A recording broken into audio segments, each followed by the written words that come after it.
Oh. Hi. I didn't know we were live. No, I did. So guys, welcome to the special antiviral daily edition of Roll with the Fox. Guys, I'm going to try to do this every day, 10:30 a.m. Eastern Time. Usually there's a time difference between US and, for example, Europe, 6 hours. I believe right now it's 5 hours, so make the time adjustment. Normally we do this on a monthly basis. Today's topic, guys, is going to be using your head. All right? So big question yesterday was 5-finger guillotine. The best part about 5-finger guillotine is when you are applying 5-finger guillotine, you don't have to worry about the von Flu. And we're going to go over that, okay? So we're going to start with standing. Guys, this is interactive, so please ask questions. The questions that are relevant to the topic we're discussing right now going to get priority, and then other live questions I'm going to try to answer. But we're going to be doing this on a daily basis. So there's going to be a lot of topics we're going to discuss. So let's look at a 5-finger guillotine standing. So say, for example, I'm squared up, and Enrique shoots like most jiu-jitsu. Well, if he shoots his head on the outside, I'm going with a traditional guillotine. A lot of guys will shoot with the head on the inside. So you square it up, he shoots. And now I have a 5-finger guillotine. All right? So the best part about 5-finger guillotine, his body is already on the correct side, on the opposite, which is the opposite side of his head. So theoretically, he should be able to punish me with a von Flu. Or should he? So let's take it to its... Are you tapping already? Yeah. You should have warmed up better. So anyways, as we're doing this, he takes me down. He's trying to von Flu me. It's not working. Okay? So the best benefit of the 5-finger guillotine is the fact that you're not vulnerable to a von Flu. The drawback of it is it's extremely timing sensitive because your training partner's or opponent's head has gotten too far up your body. So if you miss that opportunity, you're on the bottom, okay? So let's look at it again from standing. So I'm squared up to him, and then he takes a shot. I already have it. At this point, I don't fight the body position to make sure that he's on the opposite side. I really don't care, okay? So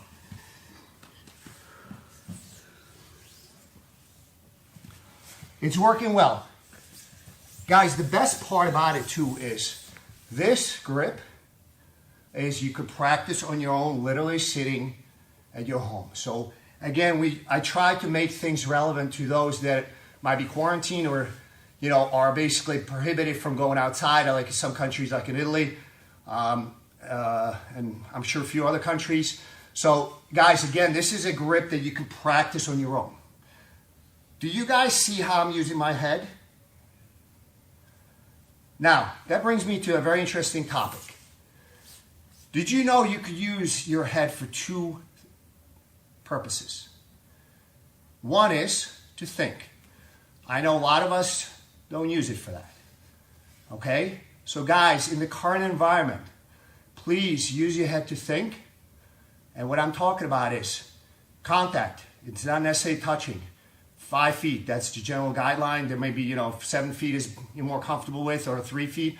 But guys, contact means 5 feet, okay? Not necessarily touching. Also, think about those in your circle of contact that might be high-risk groups. Don't just think about yourself. Most people think, okay, I'm okay, they're young, their immune system is not compromised. And say, man, I'm going to go out and, be in touch with 300 people. Most people's symptoms are very mild, and they may already have it. The incubation period can be anywhere from 5 to 14 days. So they may already have it. They may be contagious. You might be picking it up. You might be okay, but think about those that are in the higher risk groups, okay? Now, point number 2. In jiu-jitsu, you can use your head as literally a 5th limb. Most people think 1 hand, 2 hand, 2 feet, 4. No, I got 5. Well, some of us have more than that. But guys, 5 at least limbs for jiu-jitsu, all right? So we're going to talk about that topic quite a bit, especially this applies very heavily to the 5-finger guillotine, and it applies very heavily to urigatami, all right? So let's stay with the topic of 5-finger guillotine. What is the grip? So the grip is, this is the grip. Notice how I'm using my head to confirm the grip, because the grip by its nature is very weak, okay? You can start standing, all right? So even if I'm clinched up, we're fighting, and here we go. I bring my head in, and this is done. Enrique's tapping while we're standing. Can I get somebody else that has a better neck? No? All right, when we reopen, okay? So guys, again, we're squaring up, and I have it. I'm using my head to confirm my grip. The reason for that, again, is it's an inherently weak grip. Look at it, all right?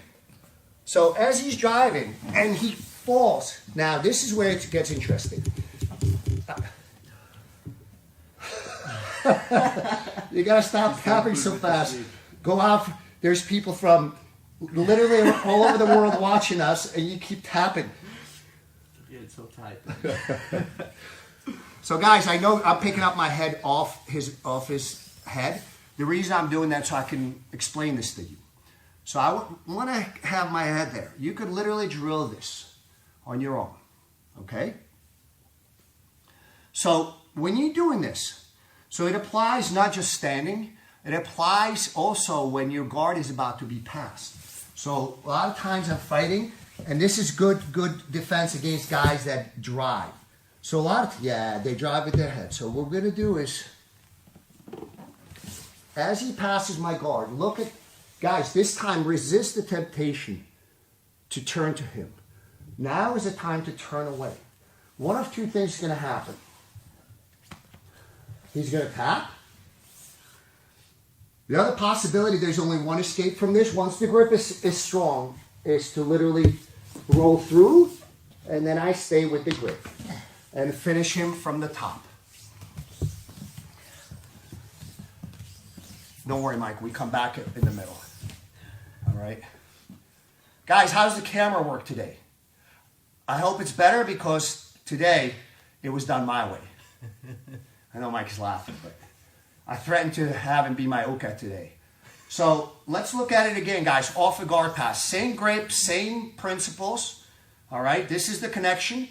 Use your head for thinking and for grips. All right? So again, Enrique, we're fighting for it, and this path starts to pass my guard. I've already connected, and I start to turn away. If he does not tap, tell me when blood returns back to your head. Okay. If he doesn't tap, he will roll through, trying to escape. I just keep the same grip and finish him from the top. So it's an extremely strong submission. Again, the beauty of it is not vulnerable to Von Flu. Second one is you can actually submit somebody that's pretty far along in either taking you down or passing your guard. You can do it from butterfly guard. And done. This is done.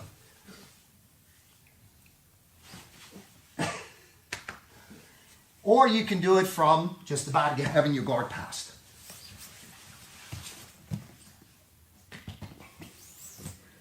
All right, so again, the beauty of it is you can do it standing. You don't really have to worry about the guy taking you down and passing his body to the opposite side of the head. You're not vulnerable to Von Flu. And again, two, you can apply this pretty late into being under attack. The drawback of it is it's extremely timing sensitive. You literally have a split second to set it up. And that's when a lot of drilling comes in. So some of you know I train solo drills in the water. I literally do this in the water.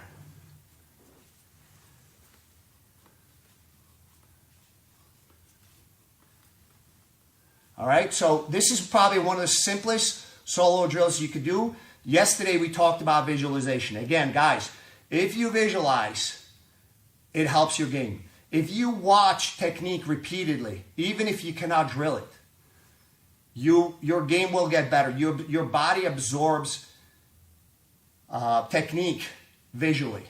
So again, guys, ton of free content. There's some paid content.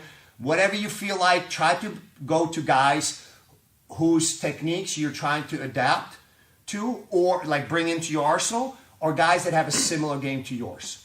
Mike, do we have any questions so far on this, hopefully? Jake Taylor asked, how deep is the hand on the back of the head? The hand on the back of the head is like, if you think about a normal clinch. So that's the hand on the back of the head is basically like a normal clinch, okay?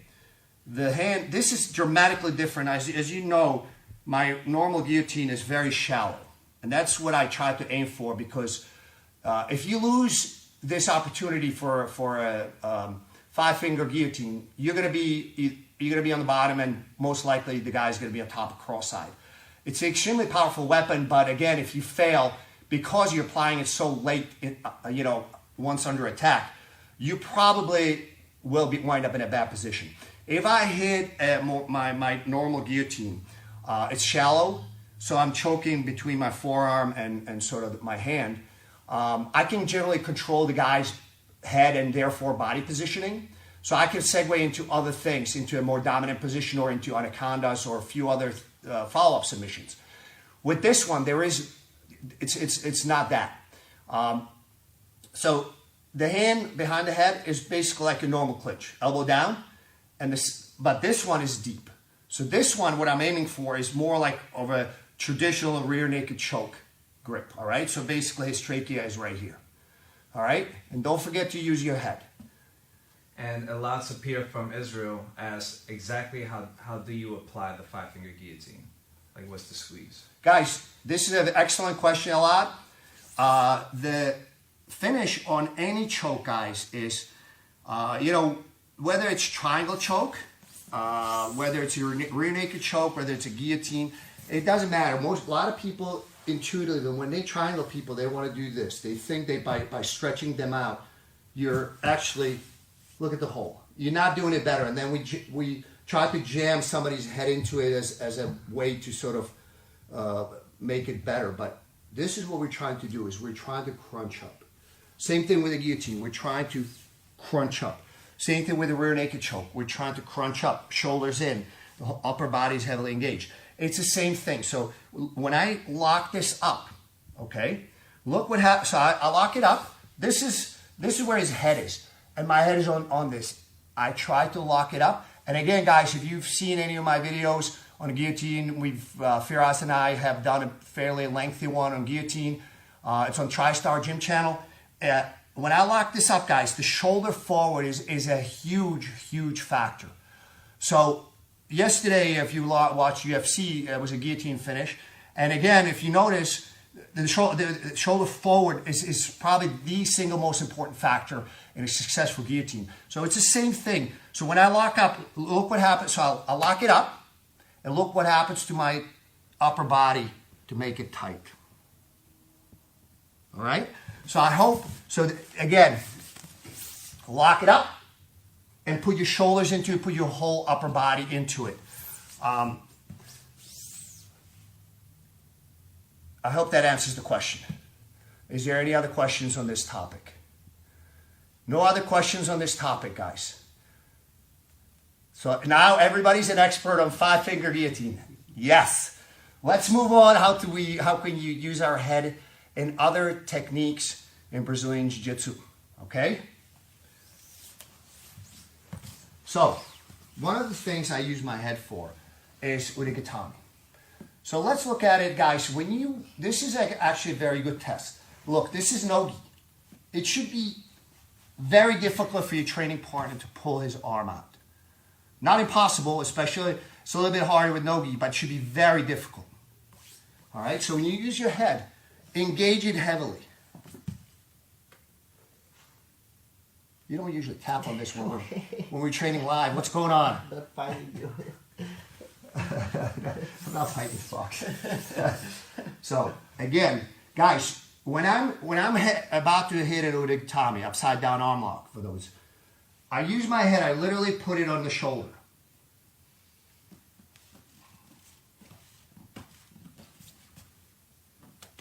Pull your arm out. Look, if I just one hand, no hand, I can hold it for a few seconds maybe. But that's the point, guys. Your head has to be engaged heavily. Okay? So your head is extremely important when you're applying udigtamis. Okay? Another sort of technique when we use our head heavily. And guys, I encourage you to use your head for thinking too. Not just for Brazilian Jiu-Jitsu. Is, for example, arm triangle. Probably, you know, when people start playing with arm triangle, you know, when they're sort of white or blue belt, probably the number one reason for that failure is their failure to use their head. Okay? Once you get to purple, brown, and black, there's other reasons for failures. Usually it's the arm does not go flush with the floor. The other possibility being that your body positioning is off. But in the initial stages, in the first couple of years of training Brazilian Jiu-Jitsu, most people's arm triangles fail because they don't use their head. So I'm going to go over an interesting variation. I like to use an arm triangle a lot as a follow-up on a failed Omoplata. Okay? So, my game is not symmetrical, guys. If he gives me his right arm on my left side, I start with udigtami. If the guy's exposing his right arm, I usually go for Omoplata. So as he's rolling, I'm going with the roll. As his head pops up, my arm goes up. So let's look at first. So guys, people try to lock up as quickly as possible, even if their grip is improper. All right? Forget that, guys. Look, I'm using my head. Try to pull your head out. Guys, I'm not just here. He can pull up. I'm actively, almost like I'm looking up, actively driving and using my head. All right? So this is probably the single biggest failure when people start playing with arm triangles. They don't adequately use their head. And what do I, again, mean by using your head? It's not this, guys. It's this. And tension, guys, tension. It's this. All right? So let's look at the setup again. I'm going to do it from the Omoplata attack. I like that sequence. It's been very successful for me. But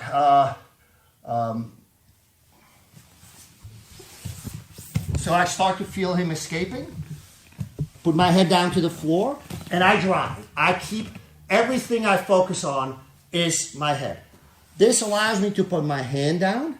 Now, let's address the other failures. A lot of times, my right forearm needs to be flush with the ground.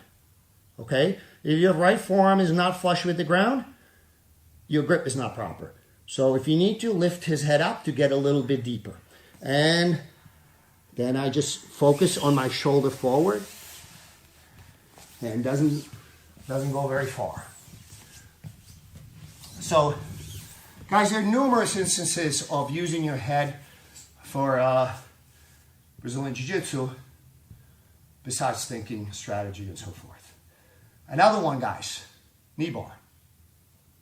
All right? So, I start with an arm lock. It's failing. I drop him. And now, guys, if I knee bar somebody, if I can get a grip under the armpit, I will do. But sometimes I can't. Now, if this happens, I need to basically control with the head. So what I'm doing is between my hand on the heel and my head kind of making sure that his foot is straight to line up the knee bar properly. And that's not the only possible positioning. Sometimes wind up other positions where, you know, you really have to control the guys. So if Enrique was, for example, right here, my head is critical. He's going to escape, and because I'm on the bottom, high probability he's going to wind up on top. So when I do this, again, this is done versus this is an escape. All right? So there's at least 4 instances that we just went over of using your head as a 5th limb in Brazilian Jiu-Jitsu. Okay? So that was the topic of today. Mike, do we have questions on this? Yes, in regards to the Urigatami. Eric Ham said, "Hey Silver Fox, I love the split guard. I can get there quite easily off of punch block and no gi. I'm having trouble getting there in the gi. Any entries of tips you have?" Yes. The first thing, if I can get somebody's hands off my torso, I can go into split guard. Okay? I can usually go into Urigatami or split guard. So the point that I'm trying to make, guys, is in no-gi, to get somebody's hands off your torso is a lot easier than with the gi. So with the gi, let's see. So today we're not doing no-gi, but Enrique's going to get disqualified because he's grabbing my no-gi, but today, being special edition, we're going to go. So what I'll try to do is, with the gi, you're going to have to spend some time on stripping the grip. Once I can strip one, the rest is done on my body, all right? So when you're fighting and trying to go into split guard with the gi or no gi, the idea is the same. You have to get the hands off your torso. Now I'm ready to go, okay? But with the gi, it becomes one more step more difficult, and that is when the guy holds on. And if the guy's got a really good grip, you can go one way, you can go the other way. So focus on one arm, not both, okay? Because even if he keeps, so keep this good. Yeah. So I strip one. As he's I'm already pushing forward and turning my body to make sure that this grip is no longer effective. As he's re-gripping, I'm already going into split guard. All right? So let's look at it again. So even if the guy holds on to your belt here. So again, I focus on one arm, one hand, one grip. So I strip. This may take some doing. You can threaten the cow hand. And now we have Urigatami. All right? I don't care how he opens. I just need him to strip that one grip. So when I strip one grip, I'm already turning my body. So even though he's holding on to my belt, that grip is a lot less valuable than it was before. And as he's adjusting, I'm focused on split guard with the associated attacks. So I hope that answers your question. And Rusgas said that he's been going for the Urigatami, but he's been experiencing them bending the arm and taking it out. Oh, very good question, guys. Very, very good question. The biggest problem with Urigatami, if somebody can do this, your body angling is off. The single biggest reason why people can retract is you staying lined up with them. What do I mean by that? So I go with Urigatami.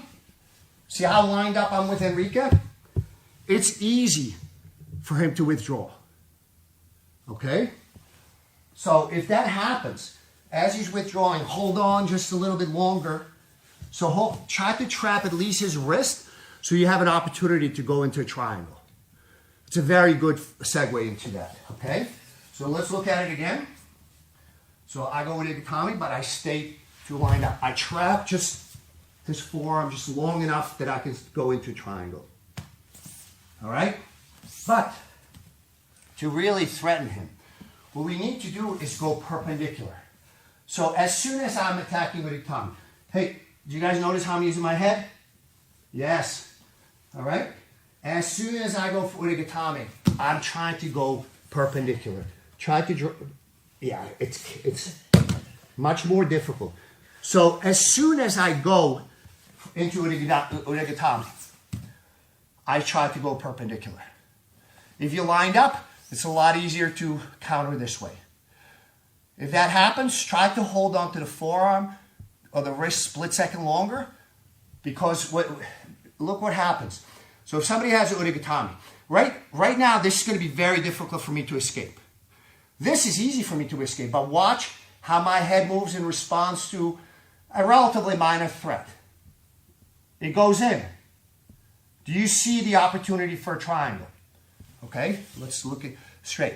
This, if somebody hits an urigatami, he's not lined up properly. This is lined up properly. This is not.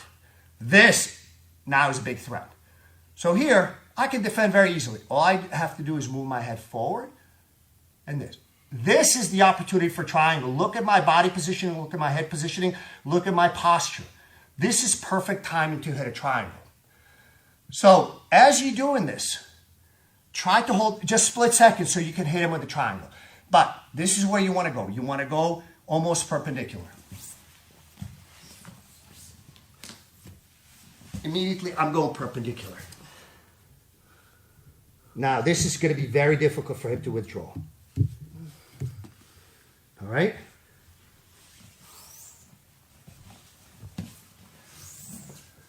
So I hope that answers your question. Do we have other questions? All right. And we have how much time? 5 minutes? Going on 4. Going on 4. What happened to the 10-minute warning? All right. So what's the other questions we've had from yesterday?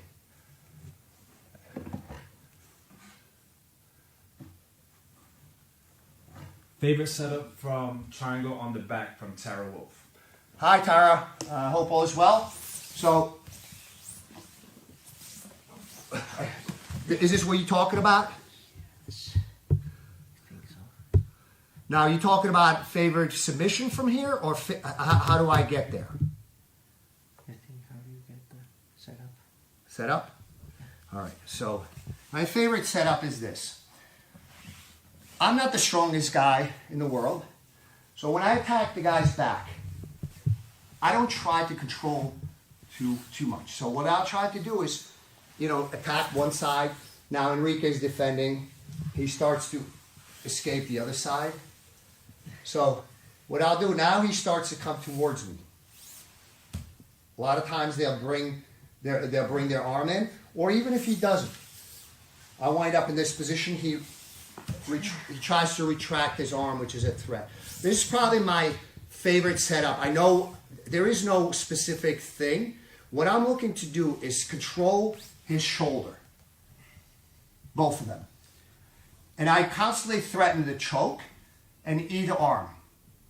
Once the guy decides that the only way to escape is to give up one of the arm, that's when I go into the back triangle. So again, I'm here. Yeah. That's what he chose. Now he's done. I'm going to squeeze, and I have other submissions, okay? So that's my favorite way to set up a back triangle. Again, the idea, there's no specific single move, but the idea is this. If he turns one way, I threaten one arm. If he turns the other way, I threaten the other arm. And in the middle, I threaten the choke. The only possible way out for him is to drop one of the arms to try to spin out. That's when I lock up the back triangle. And from that point on, they're pretty much done. Did I answer Tara's question? Is she responding or no? No. So guys, let me really quickly reiterate what we're doing here. I'm going to be doing this on a daily basis. This is going to be basically like an online class. Normally I do Roll with the Fox once a month, first Friday of every month at 10:30 a.m. Eastern Time. I'm staying with that time frame for the foreseeable future on a daily basis, special antiviral edition. We're trying to actually we're doing this live on Facebook as well as Instagram. That's Mike's baby. I don't know anything about that, so hopefully that's going to come out good. And I'm going to do this on a daily basis, guys. If you have questions, forward them to us. Try to ask questions as much as possible on the live feed, because we have a couple of Instagram for one school, for the other school. Fluid BJJ. The only page that I actually manage myself is the one with my profile pic in a blue gi. Everything else is done by Mike or some of the guys in my school. So they will eventually get to me, but I'd rather they get to me on a timely basis. I think we're going to try to, because some people don't have social media, so we're going to try to maybe migrate into YouTube Live down the road, maybe next week. So just keep that in mind. We will certainly post it, and you know, if your friends are interested, guys, once the live portion is over, we're going to put, you know, it stays on my page, so you can always go back to it or ask additional questions. All right, if there's no other questions, guys, I think we're pretty much out of time. All right, guys, we'll see you tomorrow at 10:30 a.m. Eastern Time. Stay